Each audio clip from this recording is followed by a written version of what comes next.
Welcome back, guys. So we are here once again on Sunday to play some Yu-Gi-Oh. So just to recap last week, there wasn't a last week. To be fair, there wasn't the last couple of weeks, and no, it wasn't a break from the game. I have been incredibly poorly.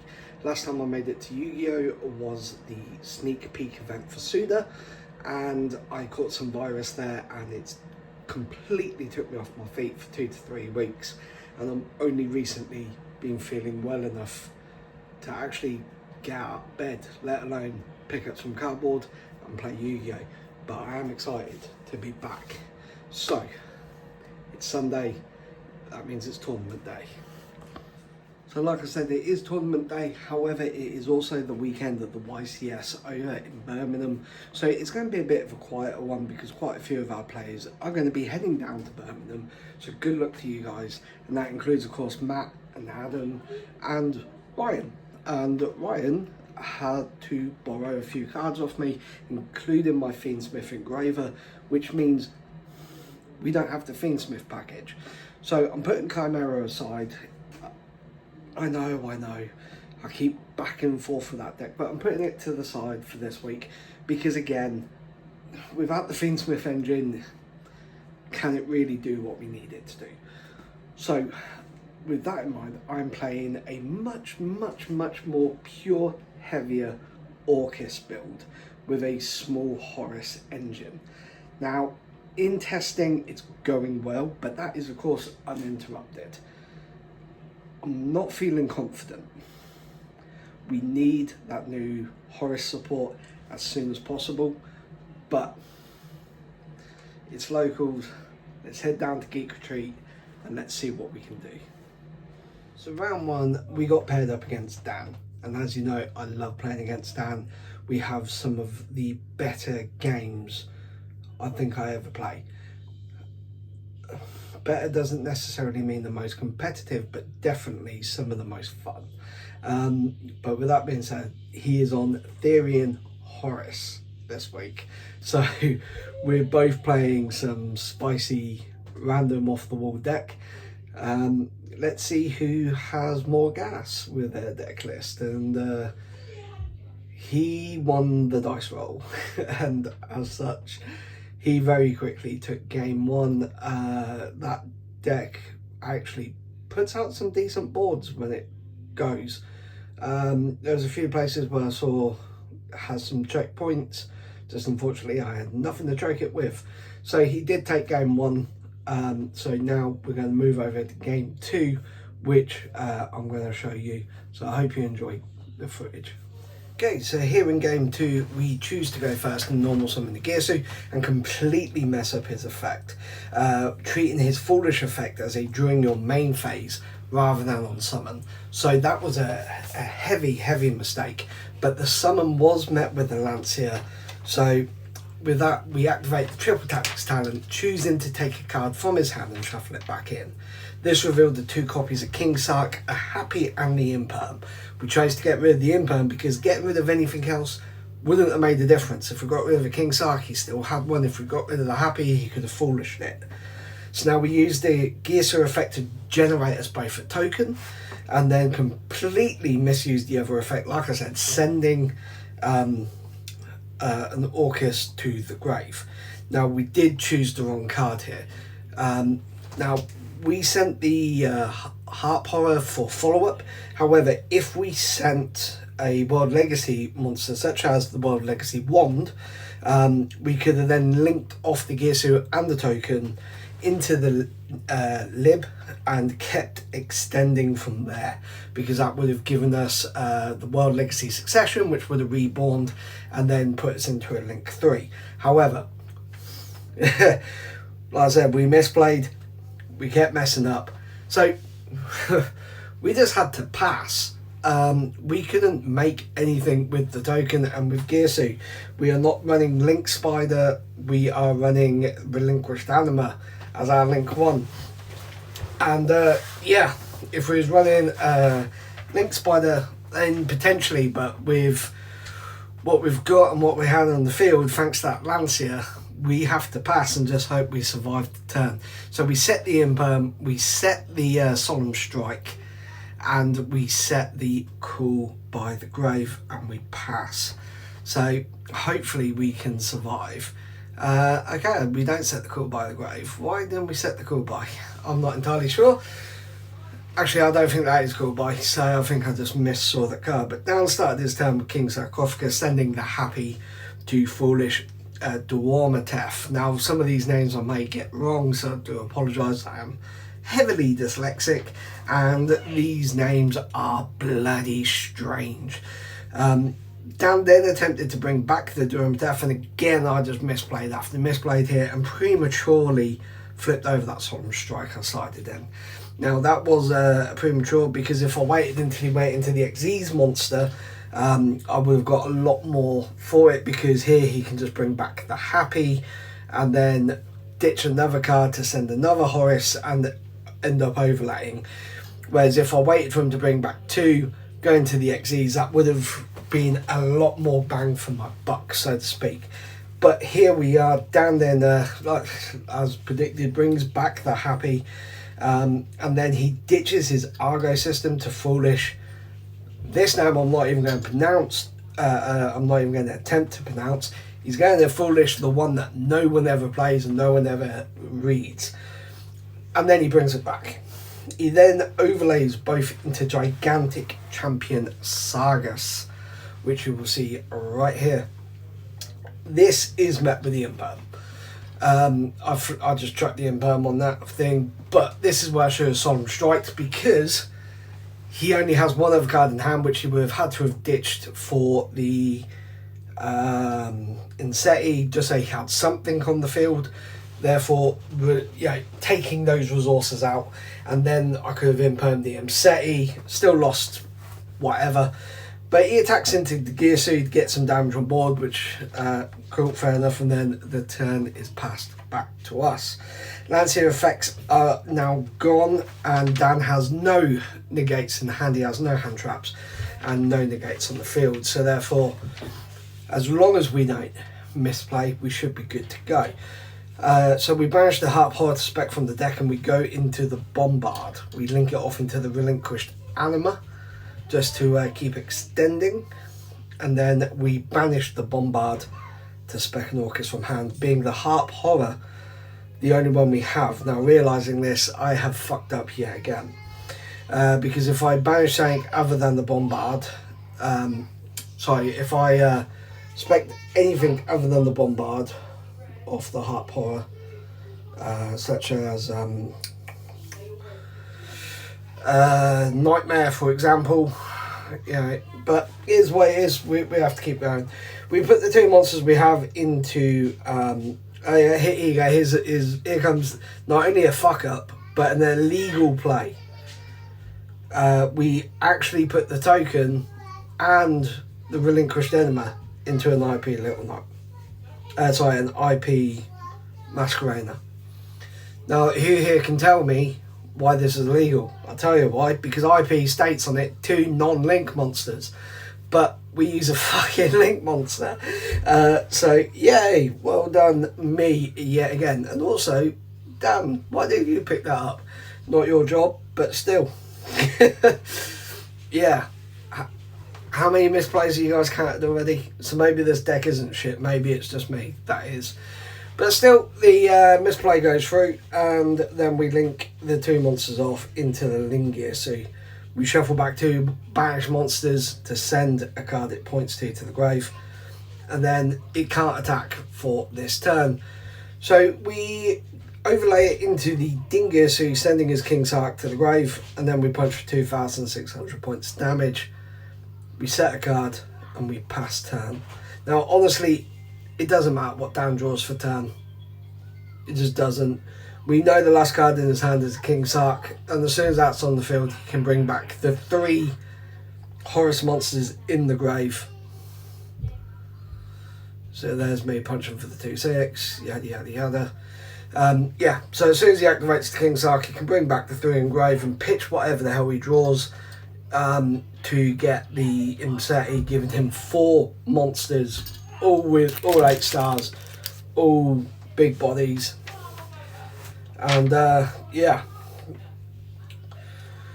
So he pitches a card through the King's Arc, which you'll see him do in just a moment, in order to send his Mseti to the grave, which he summons along for the others, and then just absolutely annihilates me and punches me for game. So round one, we're starting with an X2 loss. We didn't even take a game, and just while Dan's doing his play here, we'll go over the next 2 rounds because they were just as exciting. We got paired against David on his new Christian deck, and now that is exciting. However, I don't know the names of the Christian cards, and in order for me to look them up, honestly, will take more time than what I have at this stage. And he completely 2-0'd me. I misplayed some hand traps, and he just took that opportunity and absolutely annihilated me 2-0. So going into round 3, we're X2, and we got the bye, which means we got some mercy shown on us and we got a win.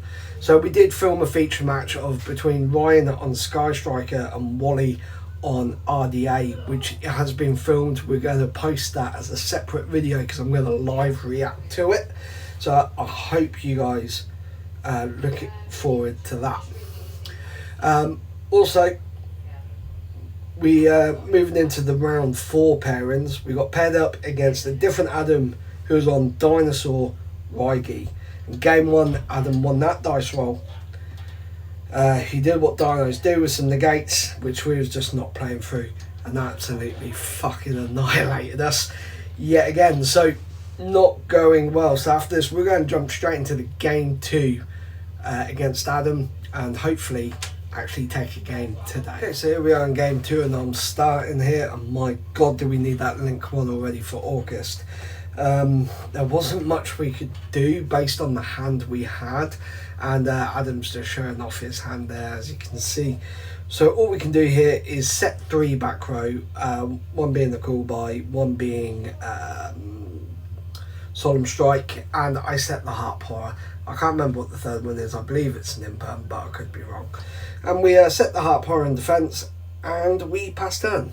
So Adam draws, and he starts off with Ground Xeno, which allows him to grab either a Dino Tuner or a normal Dino, and then destroy 1 card in his hand. And he adds the Xeno Meteorus, if I'm pronouncing that correctly, and destroys the Effect Railer in hand because it is useless to him at this stage. He then attempts to summon the Xeno Meteorus, but the Solemn Strike puts a quick stop to that. Now, if I was smart here, or if I actually knew what Dinos did, I would activate the Cool Buy and get rid of 1 of those cards from his grave. However, I don't. So he activates the Double Evolution Pill, which is in his hand, which sadly banishes for cost, which is banishes a Dino and a non-Dino. And he has that Effect Railer. But like I said, we do have that Cool Buy, so if we were smart, we could have taken that out of the equation. But this of course allows him to summon the UCT, which when he enters battle protection, just pops my monster and burns me for 1,000 life points, which is okay. We can live with that.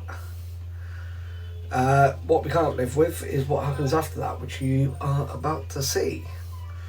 So let's just let the video catch up with my commentary. I've had way too many coffees today. So there we go, that pops, burns me for 1,000.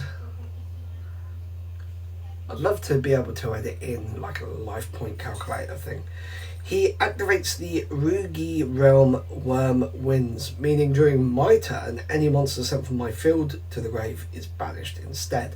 Now, playing a graveyard-based deck with no back row removal, you can tell how much this is going to hurt already.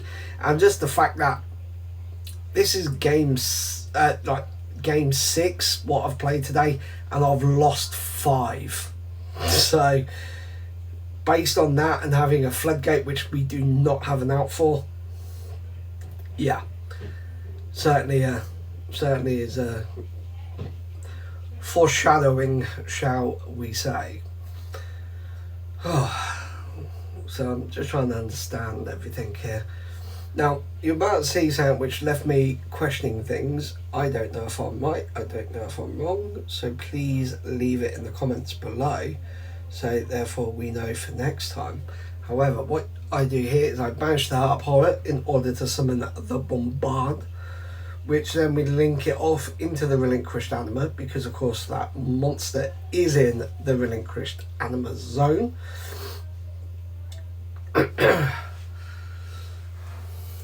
So always be wary of the Anima zone, which we even joked about here. And he was like, oh yeah, Anima. Yeah, Anima. So he does attempt to effect Veiler me. We do have the Cool Buy set, so we flip that, banish the effect Veiler and negate its effects. Now here he changed UCT, so you can give up a monster to book and moon every other monster on my side of the field. Now my question is, does there have to be at least one monster which can be booked in order for that to happen? Now it doesn't state on the card minimum one, so I don't know, but a lot of the time cards like this you can't normally activate unless it can resolve its full effect. I could be completely wrong, which is why, you know, we just let it go through. Is why it is. I got it off the field. I just don't have the additional attack points, but we got it off the field, and that's what we hoped. But yeah, let me know below if what the thing is. But anyway, based on what the current board state, all we could do here was pass turn. Adam draws. He sets a monster and passes turn in response. So we draw for turn.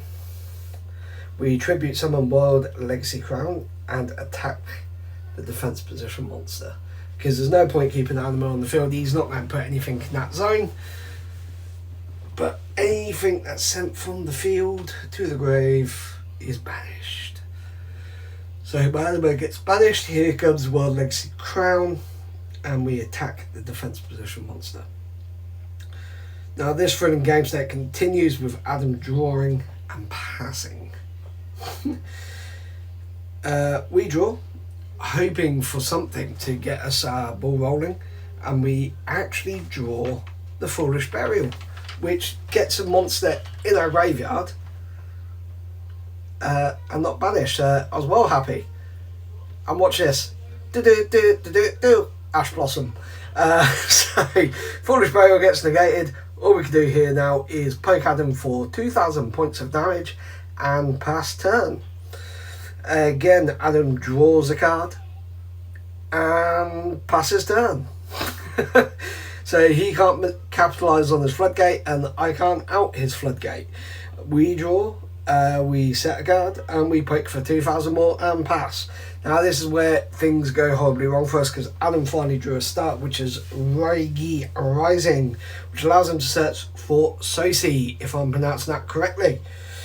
Now, Sosi is the Pendulum Ritual monster, which he can put in his Pendulum Scale.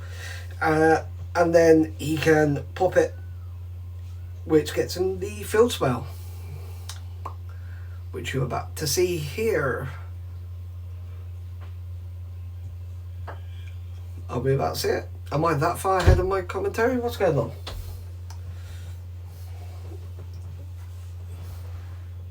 Wow, okay, so here we go. It's searching for that Field Spell. There we go, the Field Spell's here. And he activates Field Spell, which sends Cario to the grave, which is the Kyogre. Banishes Genro, which is the Rayquaza.